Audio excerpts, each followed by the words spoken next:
Saya sudah menikah dan sekarang sudah berpisah. Ternyata saya dibohongi selama perkenalan, sampai yang ternyata dia adalah seorang gay. Gay itu LGBT. Gay itu kalau nampak anak gadis cuek aja dia. Tapi kalau nampak anak lajang menitik air liurnya. Itu gay. Yang paling banyak gay ini di Thailand. Makanya di sana ada musabaqah gay. Namanya Lady Boy. Muka lady, kaki boy. Yang paling hebat merubah buah-buah ini itu di Bangkok. Bisa dirubah orang itu, jeruk itu manis luar biasa. Bisa dirubahnya apel, bisa dirubah. Genetika tanaman bisa mereka buat. Bisa itu limau jeruk manis itu tak berbiji dibuatnya. Tapi yang lebih hebat, bisa orang pun tak berbiji dibuatnya. Itulah hebat. Luar biasa mereka. Ini gini. Oke, kita lanjutkan. Hati saya hancur Pak Ustaz. Jangankan ibu, saya pun ikut merasakannya. Coba, saya ini udah sampai pada level bisa merasakan perasaan orang lain. Bagaimana perasaan seorang perempuan, dianggapnya inilah akan menjadi imam dia. Ternyata pas disuruh jadi imam, bang kau jadi imam, aku aja lah. Gimana perasaan dia? Dah, mohon Ustadz beri doa membuat hati saya tenang dan ikhlas atas diri saya. Adakah yang terjadi di dunia ini di luar kuasa Allah? Saya tanya sekali lagi. Adakah yang terjadi di dunia ini di luar kuasa Allah? Kalau ada yang mengatakan ada yang terjadi di luar kuasa Allah, berarti Tuhan itu dua. Ada Tuhan baik, ada Tuhan buruk. Berarti dunia ini tak pernah aman, karena Tuhan baik sama Tuhan buruk ini berkelahi. Lau kana fihi ma'alihatun illallah lafasadata. Seandainya di langit dan di bumi ini ada Tuhan selain Allah, maka sudah lama dunia ini hancur. Oleh sebab itu segala sesuatu terjadi atas kehendak dan kuasa Allah. Langkah, rezeki, pertemuan, maut, kuasa Allah. Itu maka kaca spion itu kecil dibuat. Kaca depan itu besar. Supaya apa? Supaya kita lebih banyak melihat ke depan daripada melihat ke belakang. Ada mobil yang kaca spionnya sebesar kaca depan? Tak ada. Masa lalu itu tengok sekali-sekali aja. Tengok, habis. Kita lebih banyak menatap masa depan. Begitu banyak masa depan di depannya. Yang senyum tak pula bisa nampak mana yang senyum mana yang tidak. Itu sedapnya ceramah musim corona nih. Oleh sebab itu Bapak Ibu yang dimuliakan Allah Subhanahu wa taala, yakinkan bahwa ini adalah sudah selesai, tatap masa depan, maka kita berharap, tidak ada tempat berharap kecuali kepada Allah. Kalau kita emosi, marah-marah, ngamuk-ngamuk, itu meledak-ledak. Marah itu apa definisi marah? Definisi marah itu adalah darah dalam jantung yang mendidih, menggelegak ke atas, mengamuk, mata memerah, bawaan emosi. Tapi kalau dia ditahan, kita tidak marah, muncul sedih. Kalau diluapkan, marah. Kalau tak dilepaskan, sedih. Maka tidak ada yang bisa menghilangkan marah dan sedih kecuali ridha menerima takdir ketetapan Allah Subhanahu wa taala. Itu bagian dari takdir Allah. Karena ibu kan sudah usaha dulu, sudah kenal dengan baik, ditengok badannya gagah berotot, kumis melintang. Kan belakangan baru tahu dia melambai. Artinya sudah usaha. Oleh sebab itu ini sudah di luar dari kemampuan kita sebagai manusia. Maka kita yakin bahwa ada Allah yang mengatur kehidupan, ada Allah yang mengatur pertemuan, ada Allah yang mengatur itu semua. Maka banyakkan ibadah. Apa kata Allah dalam Al-Quran? Falya'budu rabb hadzal bait. Banyak-banyaklah kau beribadah kepada Allah. Kalau kau banyak beribadah kepada Allah, at'amahum min ju'. Kalau kau lapar dikasihnya kau makan. Wa amanahum min khauf. Kalau kau cemas dihilangkannya rasa cemas dari dalam hatimu. Hidup ini kalau dipikirkan cemas, berkunang-kunang kepala, sampai jam 2 malam mata tak tidur, nama penyakitnya insomnia, pergi nemui psikolog, psikiater, Pak psikolog saya punya masalah, sudah 2 malam tak tidur-tidur. Psikolog tuh ngangguk-ngangguk aja, psikiater tuh ngangguk-ngangguk aja, diambilnya kertas resep dikasihnya. Ini makan sebelum makan, ini makan setelah makan, ini makan setengah makan, ini makan 3 kali, ini makan 2 kali. Nengok itu bertambah pula beban kepala kita. Kalau hidup ini cuma untuk tidur aja, dikasihnya pil tidur. Begitu kita makan, hilang. Begitu dosisnya habis, kumat lagi. Tidak ada cara kecuali banyak beribadah kepada Allah. Idza sa'alta fas'alillah, minta tolong kepada Allah. Tapi ke Makkah nggak bisa Pak Ustaz. Saya mau berdoa di samping Ka'bah nggak bisa Pak Ustaz. Aqrabu ma yakunul 'abdu min rabbih wa huwa sajid. Orang paling dekat dengan Allah ketika sedang bersujud. Allahu Akbar. Saat sujud itulah mengadu kepada Allah. Jangan adu ke kawan. Ngadu ke kawan habis ditumpahkan, besok jadi lawan dibukakannya di medsos. Selesai, tamat riwayat. mengadu kepada Allah Subhanahu wa taala, meneteskan air mata. Tak ada tempatku mengadu kecuali Engkau ya Allah, tak ada tempatku minta kecuali Engkau ya Allah, tolong aku ya Allah, hasbunallah wa ni'mal wakil, ni'mal maula wa ni'man nasir. Sulitkah bagi Allah mengatur kehidupan kita? Innama amruhu iza arada syai'an ayakula lahu kun. Mudah bagi Allah. Lalu kenapa dibuatnya hidup kita ini sulit? Dia ingin melihat kita merintih di tengah malam bermunajat melelehkan air mata. Itu yang diinginkan Allah dari hambanya yang dia sukai. Oleh sebab itu, tanamkan dalam diri kita, aku dicintai Allah, aku disayangi Allah, aku disukai Allah. Allah menyelesaikan setiap perkaraku, Allah memperhatikan aku, Allah melihat aku, Allah mengatur kehidupanku. Setiap hari dikatakan itu. Makanya selesai sholat kita katakan, la ilaha illallah la syarikalah, lahul mulku wa lahul hamdu, yuhyi wa yumit wa huwa ala kulli syai'in qadir. Hukuman apa sebenarnya untuk seorang homoseks di dunia dan di akhirat? Man ra'aitumuhu ya'malu 'amala qaumi Lut. Siapa yang kamu lihat melakukan perbuatan umat Nabi Lut, faqtulul fa'il wal maf'ul, maka hukumnya adalah hukum mati. Andai diterapkan hukum Islam, itu bencong-bencong itu tobat semua. Begitu dipancung kepala, hilang bencong. Hai katanya, begitu dipancung satu, hai. Tapi tak bisa itu kita laksanakan. Berapa ceramah saya yang dibully oleh bencong-bencong karena ceramah saya tegas, tapi saya tak peduli. Kalau ada yang gini-ginikan ceramah saya, itu banyak bencong. Kalau jantan tentu berani dia langsung kan. Bagaimana hukumnya orang yang telah melanggar sumpah atas nama Allah? La yu'akhidhukumullahu billaghwi fi aymanikum walakin yu'akhidhukum bima kasabat qulubukum. Fakaffaratuhu, kalau ada orang melanggar sumpah, maka cara menebusnya 3. Yang pertama, it'amu asyarati masakin, kasih makan 10 orang miskin. Au kiswatuhum, atau kasih 10 pakaian orang miskin. Au tahriru raqabah, atau membebaskan budak hamba sahaya. Kalau tak sanggup paman menjajit, siapa yang tak sanggup? Fasyamu salasati ayyam, puasa 3 hari. Maka ibu jangan percaya kalau bapak ini bersumpah. Sampai mati mah nggak akan nikah lagi. Nah, puasa di 3 hari selesai.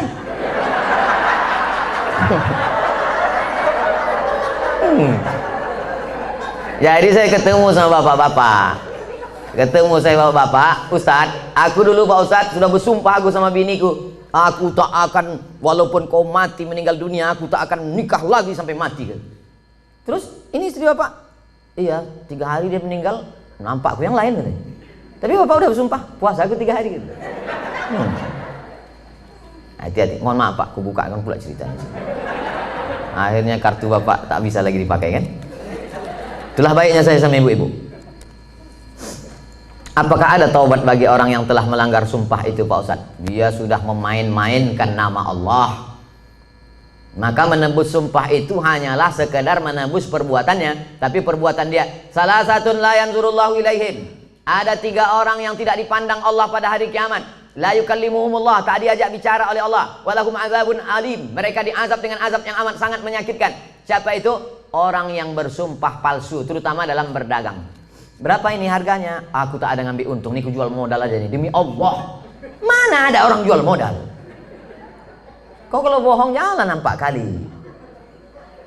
Tak ada orang jual modal, pasti dia ngambil untung. Udahlah bohong, mau melakukan barang, itu tak dipandang Allah, tak dilihat Allah pada hari kiamat. Apalagi yang bersumpah-sumpah itu, pakai Quran pula tuh di atas. Saya bersumpah akan menjadi PNS, bersedia ditempatkan di seluruh Indonesia dari Sabang sampai Papua, bersedia. 3 hari tempat sana, balik ngurus surat pindah.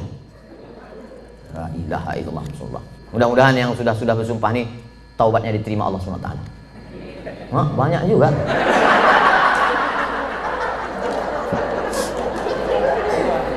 Yang udah berlalu apa boleh buat? Illa man taba, kalau dia bertaubat, wa amana, beriman, wa amila amalan shaliha, taubat nasuha, beriman dengan baik, beramal soleh. Ulaika yubaddilullahu sayyiatihim hasanat, maka semua yang buruk-buruk, dosa-dosa yang jelek-jelek dulu insya Allah diganti Allah dengan yang baik-baik. Taubat, mandi taubat, macam mandi wajib, basah semuanya. Kalau tak ada air, keran mati listrik, pergi ke Sungai Deli, terjun situ. Insya Allah kalau dapat yang dalam itu bukan cuma dosa hilang, kau hilang sekalian. Setelah itu sembahyang sunat taubat, usolli sunnatat taubat, raka'ataini lillahi ta'ala, Allahu Akbar, iftitah, habis itu Fatihah, habis itu ayat terserah. Apa terserah ayatnya? Qul huwallahu ahad, kata malaikat. Kau sembahyang taubat pun qul huwallahu juga. Panjanglah sikit. Bagaimana keadaan orang yang melanggar sumpah jika dia meninggal sebelum taubat, Pak Ustadz? Orang yang mati berdosa, dalam keadaan membawa dosa, mati dia, maka dia masuk neraka dulu singgah. Dicuci, diobok-obok dulu neraka. Panas neraka itu Pak Ustadz. Diletakkan batu kerikilnya di tapak kaki, mendidih otak di kepala. Berapa derajat tuh Pak Ustadz? Udah begitu panasnya kau tanya juga lagi derajat?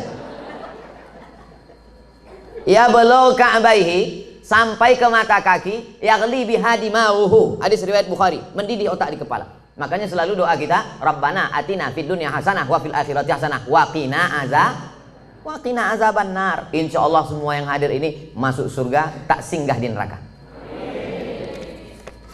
Bagaimana pandangan Ustadz ketika seorang pemimpin bertutur kata tak santun, tak bertata krama kepada bawahannya, padahal hakikatnya seorang pemimpin itu harusnya bisa menjadi panutan bagi orang yang dipimpinnya. Kalau kita tak suka, saya kebetulan tidak pimpinan, tapi dulu pernah juga jadi dosen. Satu semester itu kadang 10 kelas. Satu kelas itu isinya 30 orang. Jadi saya memimpin 300 orang. Jadi saya sampaikan di pertemuan pertama, adik-adik mahasiswa sekalian, saya ini orangnya tak suka marah-marah, ngamuk-ngamuk, caci maki, sumpah serapah. Saya punya aturan-aturan, nilai saya ambil 40% dari mid semester, 40% dari UAS, ujian akhir semester. Ini saya bagi ada 13 makalah. Pertemuan pertama tatap muka, perkenalan, orientasi. Pertemuan nanti berikutnya adalah presentasi makalah. Kalau kalian sedang tidak mood, sedang malas, jangan datang ke kampus karena aku tak bisa menengok kalian main-main di dalam, main HP. Saya kasih tahu, kalau kalian tak siap makalah, yang kalian datang, kalian buat izin, kalian bisa telepon saya, bisa kirim WhatsApp saya. Nah, kita kasih tahu dari awal. Kita yang paling tahu tentang diri kita, apa yang membuat kita marah. Kalau kita pula mau mengasih tahu dia, kasih tahu dengan baik. Jangan kita marah kepada ini, kita lampiaskan ke sini. Qaulun ma'rufun, ucapan yang baik. Wa maghfiratun, pemberian maaf. Khairun, lebih baik. Pimpinan juga tak bisa marah-marah. Apa titel bapak tuh? MM, mudah marah. Nah, oleh sebab itu maka, tapi pemimpin tak boleh pula tak marah. Karena kalau pemimpin tak ada marah, makanya ada punishment, ada hukuman, ada SP1, ada SP2, ada SP3. Mesti ada ketegasan, mesti ada disiplin. Saya tak suka juga setelah pengajian ini, terserah kalian lah, mau kerja kerja. Tak apa. Aku udah kuserahkan semua pada Allah. Tak betul. Nah, jadi sebetulnya Islam itu meletakkan sesuatu pada tempatnya. Jadi jangan bayangkan Nabi itu tak pernah marah. Nabi pernah marah, naik dia ke atas mimbar, merah wajahnya, merah matanya, marah dia. Jadi Nabi itu menempatkan suatu pada tempatnya. Salam dia, assalamualaikum warahmatullah. Ditengoknya banyak yang tak sholat berjamaah, marah Nabi. La uharriqanna alaihim buyutahum, ku bakar rumah mereka yang tak sholat ke masjid, kata Nabi. Marah. Mana mungkin bakar gitu ucapannya tak marah. Siapa yang tak ke masjid ku bakar. Marah. Cuman marah pada tempatnya. Ini banyak orang sekarang kan tak menempatkan sesuatu pada tempatnya. Orang yang menempatkan sesuatu pada tempatnya namanya adil. Lawan dari adil, zolim. Jadi kalau kita marah-marah aja sama orang, itu zolim. Bermasalah di rumah, marah ke security, itu zolim. Apa pula aku yang salah ke security? Awas kau kutuntut di akhirat nanti. Apakah benar apabila suami memakan penghasilan istri hukumnya haram? Bapak punya gaji, ibu punya gaji. Ibu punya gaji, bapak punya gaji. Sama-sama punya gaji.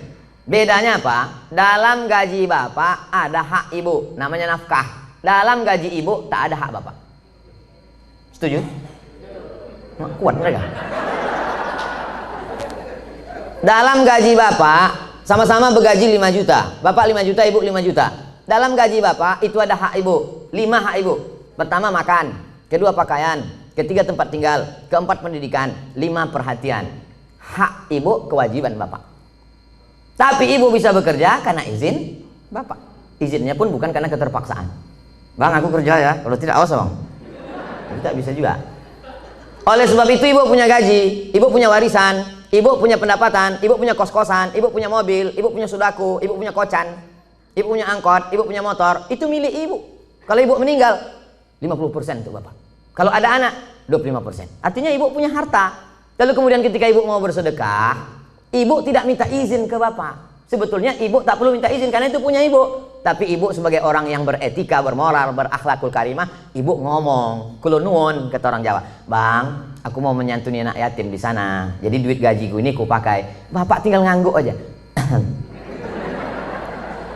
Gitu. Dan ibu tak boleh bertandang tenteng. Kau mau kemana? Aku mau menyantuni anak yatim di sana. Coba kau tanya, ini kan gaji aku. Nah, pertanyaannya, apakah haram bapak memakan hasil gaji ibu itu? Harta bapak berpindah kepada saya sebab apa? Jual beli. Sebab apa? Pinjam meminjam. Sebab apa? Sodakoh. Sebab apa? Infak. Sebab apa? Wakaf. Bisa duit ibu itu berpindah ke bapak, apa sebabnya? Akadnya itu apa? Nah, sodakoh. Sodakoh dia. Udah nggak? Selesai itu dah. Bang, ini gajiku bang, ini duitku bang. Tapi kan aku tengok abang susah kali, ini ku kasih abang sodakoh. Biar jangan apa kali ya bang, ini ambil.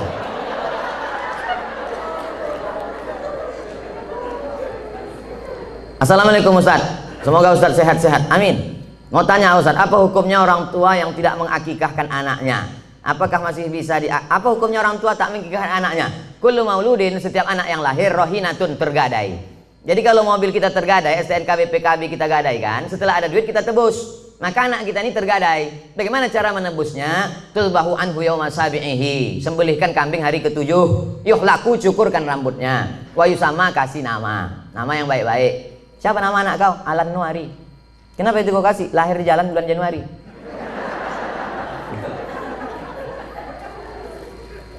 Kasih nama yang baik-baik, cukurkan rambutnya karena itu rambut kotor di dalam. Lalu kemudian sembelihkan kambing hari ke-7. Tak ada duit hari ke-7, hari ke-14. Tak ada duit hari ke-14, hari ke-21.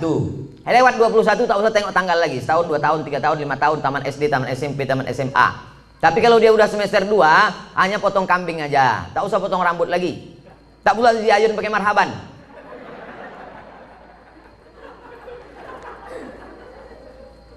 Apakah masih bisa diakikahkan setelah anak itu sudah besar Pak Ustadz? Jangankan anak itu, bapak ibu balik ke rumah nanti tanya emak sama ayah, ada tak diakikahkan? Kalau tak ada diakikahkannya, besok pagi beli kambing, boleh akikah. Akikah saja, yang pula cukur rambut, begundul semua pegawai besok. Saya tulis dalam buku saya 37 masalah populer, di situ ada pembahasan akikah setelah dewasa. Tapi yang hamil sekarang punya anak, nanti hari ke-7 potongkan, bagus. Bolehkah zakat harta dan sedekah diberikan kepada adik kandung yang beda ibu, status adik saya? Tidak boleh memberikan zakat kepada orang yang wajib dinafkahi. Bapak, Mama, ini 5 juta zakat abang sekaligus belanja kita bulan ini. Bapak wajib menafkahi ibu, maka bapak tak boleh berzakat kepada ibu. Tapi ibu boleh berzakat ke bapak. Nah, itu bedanya. Ibu boleh berzakat. Bang, ku tengok abang udah agak-agak fakir miskin nih bang. Nah, jadi bang itu zakat. Tengok susah kali kau bang. Nah, ini pakai lain. Ini gaji ke bulan ini. Ibu bergaji sebulan 10 juta. 1 juta 25.000, 2,5%. Jadi kalau 10 juta 250.000. Nah, ini zakat ku bang 250. Yang 750 ini sedekah. Adapun infak nanti ku tengok prestasi ya bang. Nah, kaedahnya tak boleh berzakat pada orang yang wajib kita nafkahi. Tak boleh berzakat kepada anak. Karena anak itu wajib kita nafkahi. Nah sekarang adik, apakah adik itu wajib kita nafkahi? Tidak. Yang wajib dinafkahi itu siapa? Istri, anak, cucu, mertua, orang tua, yang hubungan langsung. Itu yang wajib kita nafkahi. Orang yang tak wajib kita nafkahi, boleh kita kasih zakat. Kalau kita bersedekah pada orang jauh, nilainya 1 sedekah. Tapi kalau kita bersedekah pada orang dekat, nilainya 2. 1 sedekah, 1 lagi silaturahim.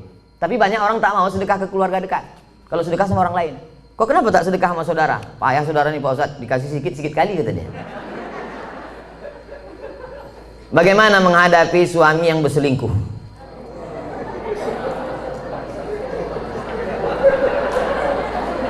Udahlah dikasih zakat, berselingkuh pula. Ilaha illallah. Parah kali orang Medan ya. Ibu punya wali 6 orang. Jadi bukan ibu memanggil bapak itu dengan membawa centong sini bang, bukan gitu. Ibu punya wali 6 orang.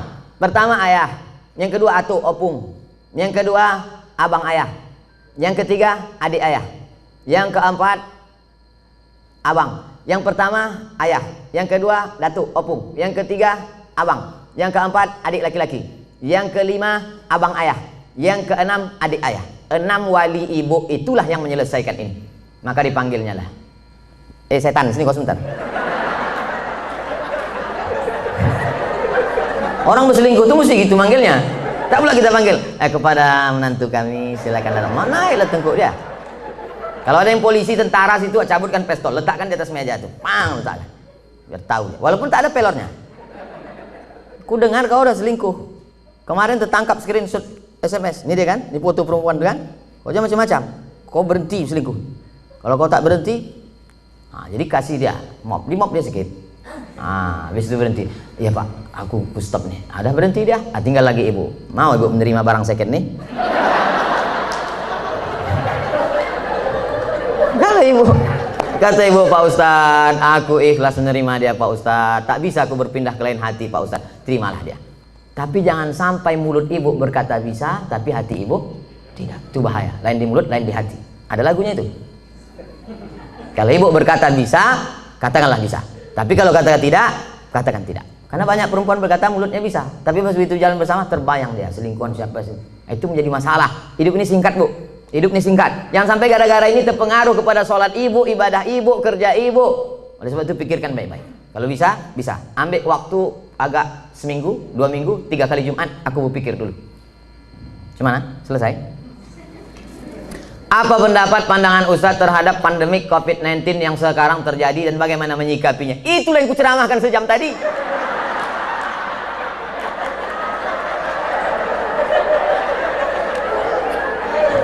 Itulah yang kucakapkan dari tadi.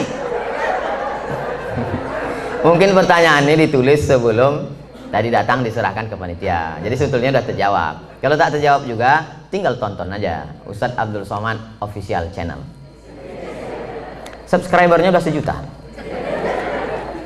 Mana tahu nanti dicarinya yang mana channel itu yang ada 1 juta subscriber. Jika kita mengetahui bahwa pasangan hidup kita telah mengikuti ajaran Syiah, apa yang harus kita lakukan? Apa hukumnya? Perbedaan kita dengan Syiah ini 5. Yang pertama, Syiah wajib mengimani imam 12. Sedangkan rukun iman kita 5. Antumina billah wa malaikatihi wa kutubihi wa rusulihi wa yaumil akhir wa biqadri khairihi wa syarrihi. Sedangkan dia ada rukun imannya lagi, beriman kepada imam yang ke 12 imam. Siapa yang tak percaya kepada imam 12 kafir. 2, mereka mencaci maki sahabat Nabi. Karena kata mereka setelah Nabi meninggal itu mestinya penggantinya Sayyidina Ali. Lalu kata mereka Abu Bakar dengan Umar itu merampas khilafah Ali. Dan sahabat yang lain diam melihat kebatilan. Maka sahabat-sahabat Nabi itu kata mereka kafir. Yang ketiga, kata mereka ada Quran yang disebut dengan Mushaf Fatimah. Tebalnya 3 kali lipat daripada Quran ada kamu sekarang. Kenapa buktinya musabaqah tilawatil Quran mereka pakai Quran yang ada sekarang? Kata mereka, sebelum Imam Al-Qaim, mereka menunggu imam yang ke-12. Imam yang ke-12 itu katanya bersembunyi di Sirdap, di bukit di Irak, dalam terowongan. Itu mereka tunggu-tunggu, belum keluar lagi. Nanti kalau keluar imam yang ke-12 itu, dibawanya kitab yang asli, sementara yang asli itu datang, pakai aja yang KW ini dulu, kata dia. Yang keempat, mereka ada meyakini namanya taqiyah. Taqiyah itu kalau di tengah orang ahlu sunnah, pura-pura dia ahlu sunnah. Kalau di sini banyak Muhammadiyah, pura-pura dia Muhammadiyah. Kalau di sini banyak Al-Wasliyah, pura-pura dia Al-Wasliyah. Kalau di sini banyak NU, pura-pura dia NU. Kalau di sini banyak ahlu sunnah, dia bilang sunni. Kau ini Syiah apa sunni? Aku sunni. Kalau kebetulan banyak Syiah, kau sunnah apa Syiah? Aku Syiah. Kalau kebetulan situ 50-50, kau sunnah apa Syiah? Aku susi. Susi, sunnah Syiah. Yang kelima, mereka ini menghalalkan nikah mut'ah. Nikah mut'ah itu bagian dari akidah keyakinan. Mut'ah itu artinya enak. Mut'ah itu artinya nikmat. Nikah mut'ah itu nikah kontrak. Jadi boleh nikah kontrak. Aku nikah mut'ah sama engkau dari jam 5 pagi sampai jam 5 sore dengan mahar 50.000 tunai. Sah. Dalam Islam tak boleh nikah mut'ah. Oleh sebab itu inilah perbedaan, 5 perbedaan menurut Syekh Ali Jum'ah, ulama besar. Kita berpegang teguh dengan ahlus sunnah wal jamaah. Kalau ada suami ibu atau istri bapak yang ikut golongan ini, ajak dia balik, bawa dia ke ketua MUI, bawa dia ke dokter Ardiansah, Sekum MUI, supaya diceramahi dia, dibalikkan kepada ahlus sunnah wal jamaah. Karena tak mungkin bisa bersama. Antara NU Muhammadiyah masih bisa, antara Al-Wasliyah dengan Muhammadiyah masih bisa, karena masih sama ahlus sunnah wal jamaah. Apakah sah sholat jika kita tak tahu arti bacaan sholat tersebut? La sholat liman lam yaqra bi Fatihatil kitab. Tak sah sholat kalau tak baca Fatihah. Apakah disyaratkan tahu artinya? Tidak. Tahu secara global saja. Allahu akbar kabira walhamdulillahi katsira subhanallahi bukratan wa asila. Tahu secara global. Apalah arti doa iftitah itu? Allah Maha besar. Selebihnya yang kau tanya aku, macam tak ada lagi pertanyaan lain. Nah, gitu cara jawabnya kalau kita tak tahu. Habis itu Fatihah. Fatihah secara umum tahulah kita. Alhamdulillah rabbil alamin, arrahmanir rahim, maliki yaumiddin, iyyaka na'budu wa iyyaka nasta'in, ihdinas siratal mustaqim, siratal ladzina an'amta 'alaihim ghairil maghdubi 'alaihim waladdallin. Ayat begitu juga. Qul huwallahu ahadun illahus shamadul lam yalid wa lam yulad wa lam yakul lahu kufuwan ahad. Jadi andai tak tahu artinya tetap sah. Tapi kita berusaha untuk tahu. Maka belilah Quran yang ada terjemahnya. Ada terjemahnya, ada tajwidnya, ada asbabun nuzulnya, ada tafsirnya. 250.000. Jangan tawar-tawar lagi. Harga sepatu 500. Sepatu yang menjaga tapak kaki dari tai ayam 500 harganya. Quran yang menjaga diri dari api neraka.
Nunggu perlu.